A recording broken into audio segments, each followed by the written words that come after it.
Olá, alunos. Bom dia, boa tarde ou boa noite. Sejam todos bem-vindos para mais uma aula. Hoje nós vamos começar um novo conteúdo, o capítulo 4. Terminamos já o terceiro capítulo, né? No nosso último encontro de sexta-feira, nós falamos, tiramos todas as dúvidas, respondemos as atividades e encerramos então o terceiro capítulo. Hoje nós vamos dar início a uma nova jornada, uma jornada mais para a área da química. Então, esse assunto está lá na página 246, tá, da apostila, capítulo 4.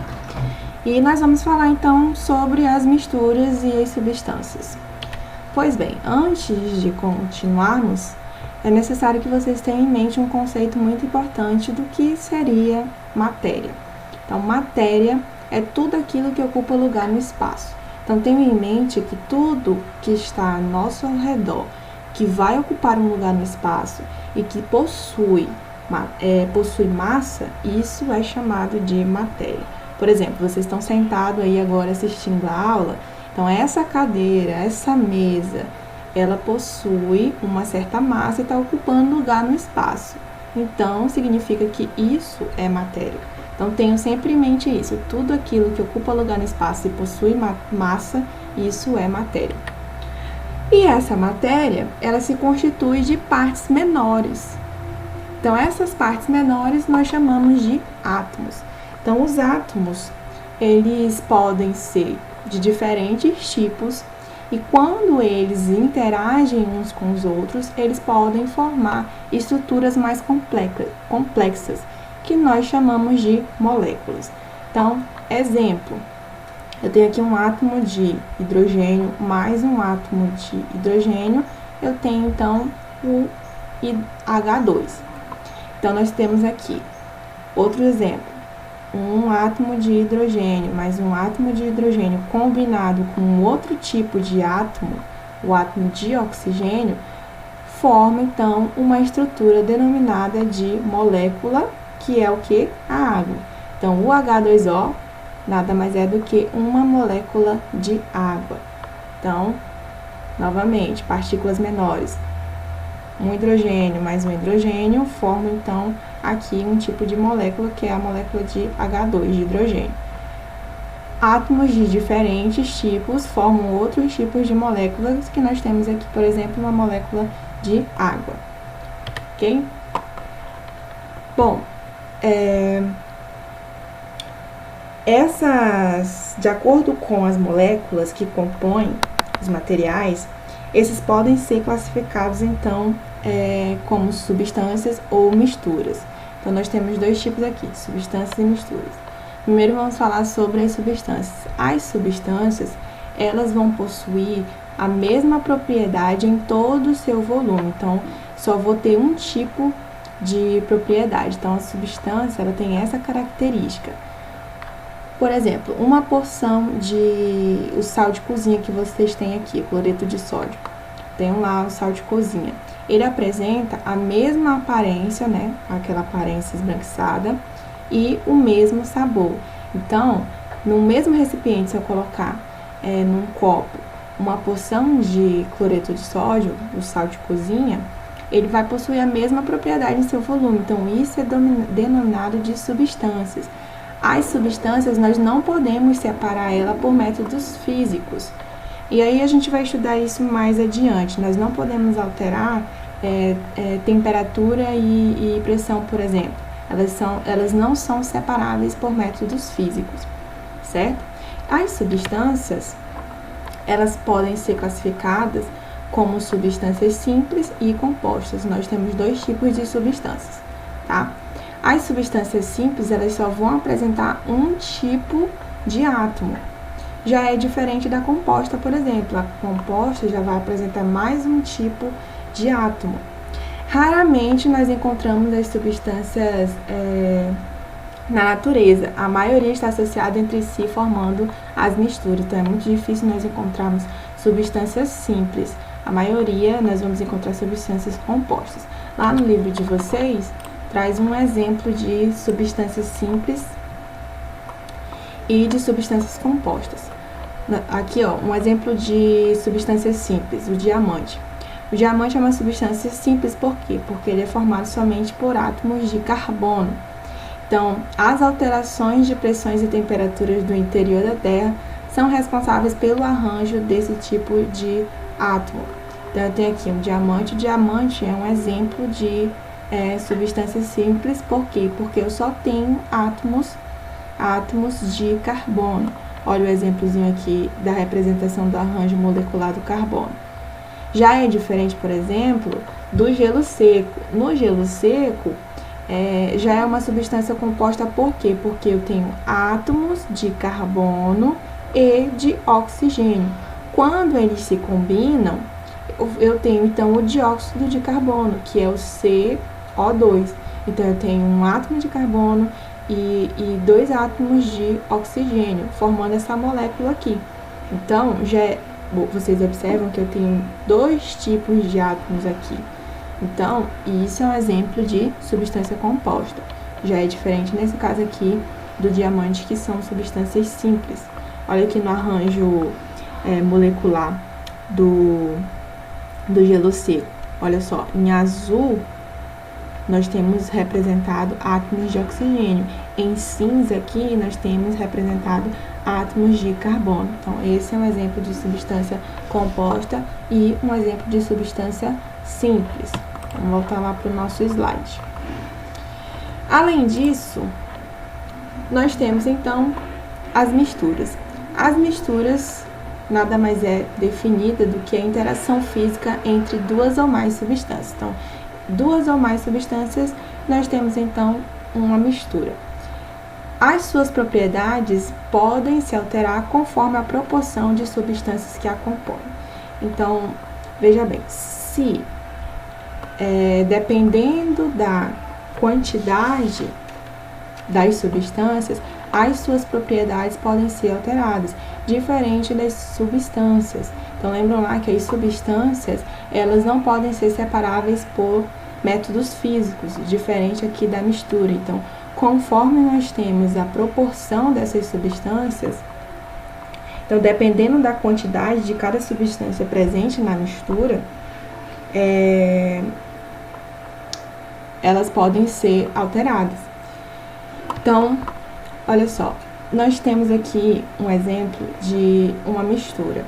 Então, se você, por exemplo, for comprar uma garrafa de água mineral, aí você coloca lá no copo, vocês imaginam que isso aqui seria, por exemplo, uma substância pura, né? Uma substância simples, mas não, isso aqui é uma mistura. Por quê? Por que é uma mistura? Eu tenho 2 ou mais substâncias presentes aqui. Se você for ler o rótulo da água, olha só a quantidade de minerais que nós temos na água mineral. Olha só, nós temos átomos de cálcio, átomos de magnésio, átomos de sódio, de potássio, de estrôncio, de vanádio, de bicarbonato, nitrato. Então, percebam a quantidade de substâncias que nós temos presente na água mineral. Então, nós vamos ter 2 tipos de misturas. Nós vamos ter misturas homogêneas e misturas heterogêneas. Com relação aqui à mistura homogênea, homo significa único aqui, hétero significa diferente. Então, iguais, diferentes. Então, eu tenho 2 tipos de substâncias, substâncias simples e, misturas homogêneas e misturas heterogêneas.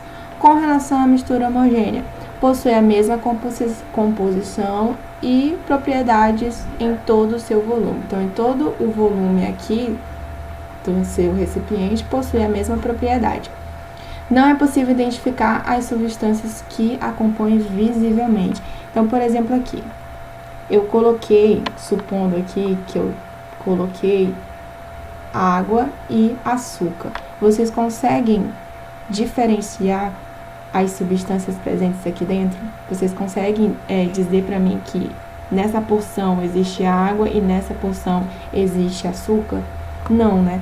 Então, quando nós fazemos isso, quando colocamos água com açúcar, por exemplo, nós não conseguimos distinguir as substâncias aqui visivelmente. Então, isso é um exemplo de uma mistura homogênea. Um exemplo de mistura heterogênea, então, não apresenta a mesma composição e propriedades em todo o seu volume. Possível identificar visivelmente? É possível identificar visivelmente as substâncias dentro do recipiente. Diferente da mistura homogênea. Na mistura homogênea, nós não conseguimos diferenciar visivelmente. Porém, no exemplo aqui de uma mistura heterogênea, nós conseguimos diferenciar. Olha só, nesse becker aqui, eu tenho uma porção de areia, eu tenho uma porção de água e eu tenho uma porção de óleo. Então, por que eles não se misturam? Porque eles possuem propriedades diferentes. Então, as propriedades deles é diferente. A densidade, por exemplo, do óleo e da água é diferente.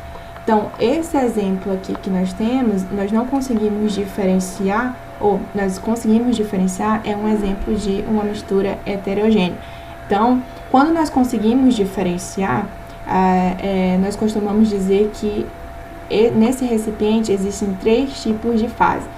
Uma fase, segunda fase, terceira fase. Quando nós conseguimos diferenciar as porções aqui, nós denominamos então isso aqui de fases. Então, nesse exemplo, nós temos 3 tipos de fases, ok? Por fim, eu trago uma pergunta para vocês. É possível identificar a olho nu todas as substâncias que compõem uma mistura heterogênea? Lembram que mistura heterogênea é possível diferenciarmos, né? Olha o exemplo aqui, ó. Conseguimos diferenciar da mistura homogênea. Mas vocês acreditam que todas as substâncias que compõem essa mistura heterogênea é possível ser identificado a olho nu? Sim ou não? Vou dar um tempo aí para vocês responderem. Não, né? Não é possível.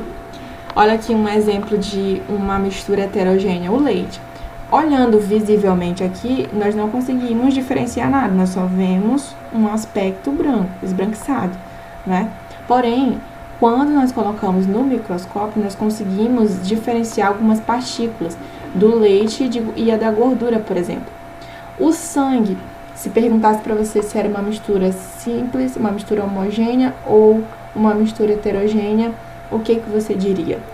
A olho nu, né? Visivelmente aqui a olho nu, nós diríamos que ela é uma mistura homogênea, porque só tem uma fase aqui, só tem uma fase.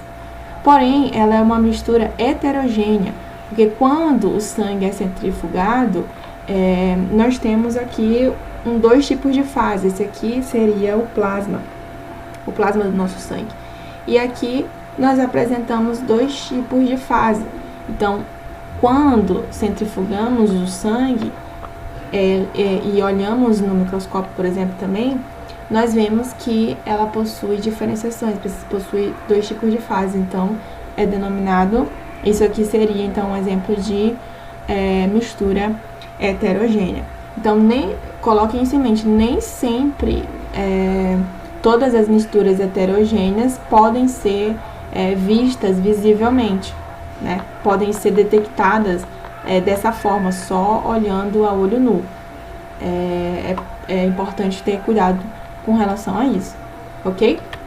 Então, essa foi a nossa aula, nossa primeira aula, tá? Hoje vamos falar rapidamente.